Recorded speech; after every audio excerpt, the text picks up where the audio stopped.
Hello, this is the Renegade, and I'm bringing you another review.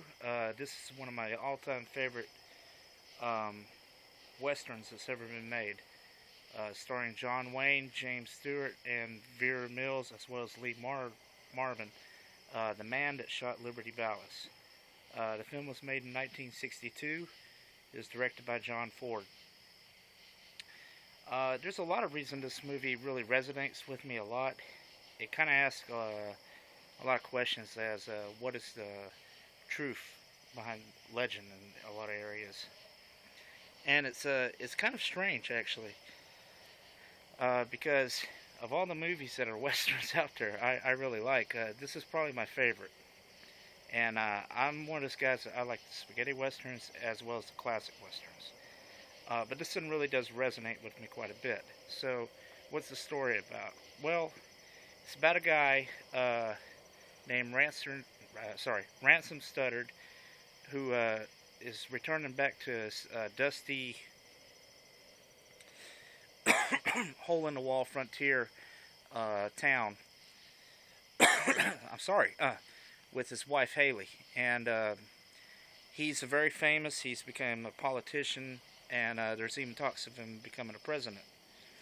And when he gets there, he's interviewed by a newspaper man who basically asks him, why'd you come all the way here? And he tells him, I've come here for a funeral. A friend of mine has passed away. And that's not good enough for a newspaper man. He's like, well, what's the point? People, why are you? What is this friend's significance to you?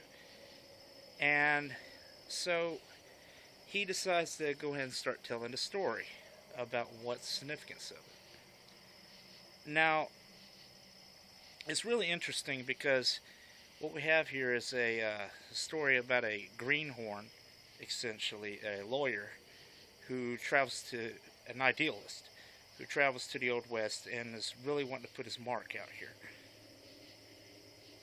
On the flip side, we have Tom Donahue, who's played brilliantly by John Wayne, who's a frontiersman, pretty much. And, he's the local hero, pretty much. And he's the one that basically pulls Jimmy Stewart's character, which is Ransom Studdard, out of the gutter after Liberty Valance ransacks his stagecoach and literally beats the hell out of him. And it really is an interesting film because of this. You have these three men, and each one of them really do represent a different side of the coin, if the coin was three sides. But, they really do represent different things. You have the idealist, you have, which is Ransom Studdard. You have the anarchist, which is basically Liberty Valance. And then you have a moderate in-between, which is John Wayne's character, Tom Donahue. And the movie really does play out in this way, from these three men's point of view. Obviously, the hero of the story is Ransom Studdard, and he's the one that we follow through the whole movie for the most part. But the things come up. There's a big giant debate coming up whether the territory they're in should remain a territory or become a state. And he and Tom Donahue want it to become a state territory. Why? It's so that basically the local cattle barons around there can't continue doing what they've been doing, which is basically harassing all the smaller farmers and basically being jerks and murdering, and they want law in the area is what I'm getting at.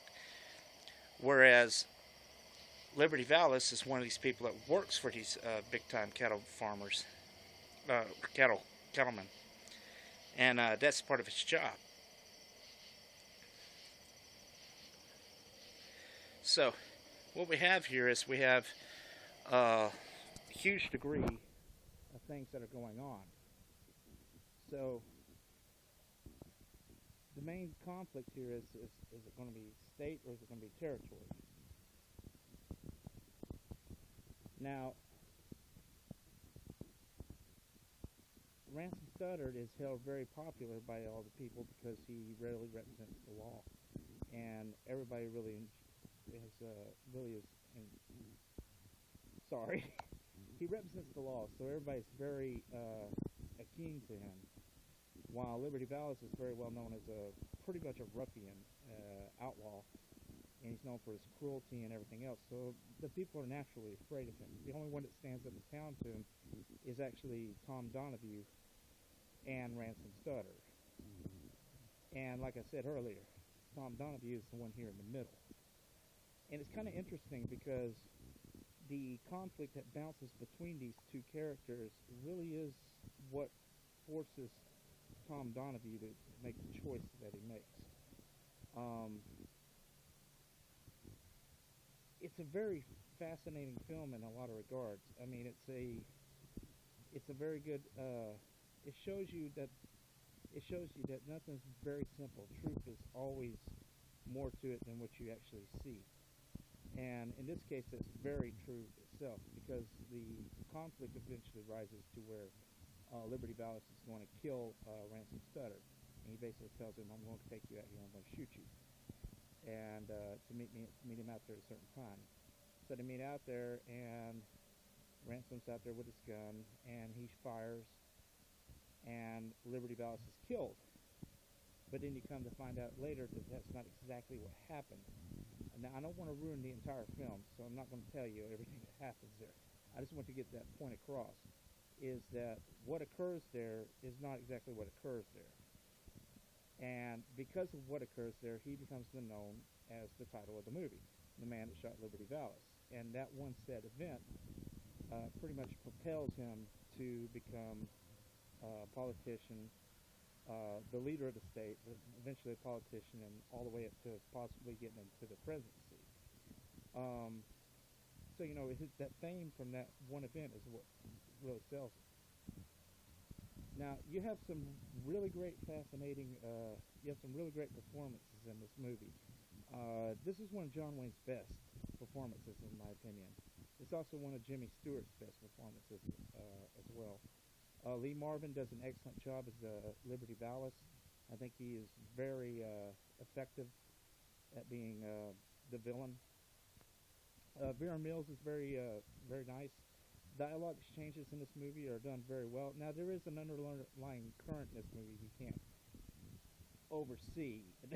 Okay, they're talking a lot about the freedoms and the liberties and everything else, and it may come off a little hard-handed, but in the context of the movie, it does make sense.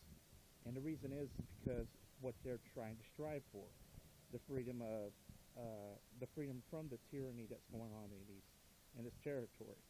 You know, they want to have a state that has law. So, you know, it does make a bit of sense here there. You also have I wish I knew the actor's name, and I probably should have looked it up, but I do apologize. The guy that plays the sheriff is hilarious. He's a coward, and he's just fun to watch. And unfortunately, I don't recall the actor's name either that plays the newspaperman, but he's also really well done.